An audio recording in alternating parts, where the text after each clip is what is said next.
নমস্কার, সবাইকে অনেক প্রণাম ভালোবাসা জানাই।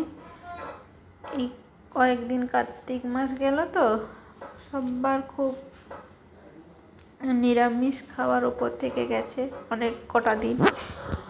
আজকে মাছ হয়েছে, সে মাছের তরকারি সব দিনের মতো আজকেও টিফিন বক্স সাজানোর জন্য এনেছি।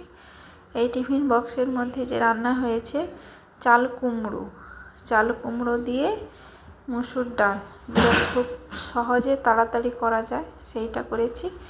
আর মাছের টক, এই টক রান্নাতে খুব বেশি সময় যায় না, ওই মাছ ভাজতে যতটা সময়, আর বেশি সময় লাগে না। তাই ভাত, মাছের টক আর চাল কুমড়ো দিয়ে ডাল। আর কি করেছি, মাছগুলো খুব নরম ছিল। এখন যে কি মাছ খাওয়া হয়, বাজার থেকে মাছ আনলে এক একদিন এরকমই পড়ে, মাছগুলো কড়াই না দিতে দিতে ভেঙে গুঁড়ো হয়ে যায়। সেই ভেঙে গেছে দেখে মাছটাকে আমি পেঁয়াজ একটু লঙ্কা দিয়ে ভেজে নিয়েছি একটু ভালো করে। এরকম মাছ ভাজা না খেতে খুব সুন্দর লাগে গরম ভাতে। তবে এই ভাতটা যখন খায় মনে হয় ঠান্ডা হয়ে যায়, তখন যে কী স্বাদ লাগে আমার জানা নেই। তো গরম গরম যদি কেউ ভাত খেয়ে থাকে, এই মাছ ভাজা পেঁয়াজ লঙ্কা দিয়ে বেশ ভালো করে ভেজে যদি খান, খুব সুন্দর টেস্ট লাগবে।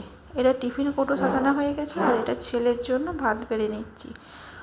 মাছ ভাজা ওকে দিয়েছি, একদম মাছকে আমি কড়কড়ো করে ভাজি না। আর মাছের টক বাটিতে করেছিল, তার সঙ্গে চাল কুমড়ো আর ডাল। আজ তাহলে এটুকুই, পরের দিন আবার হবে।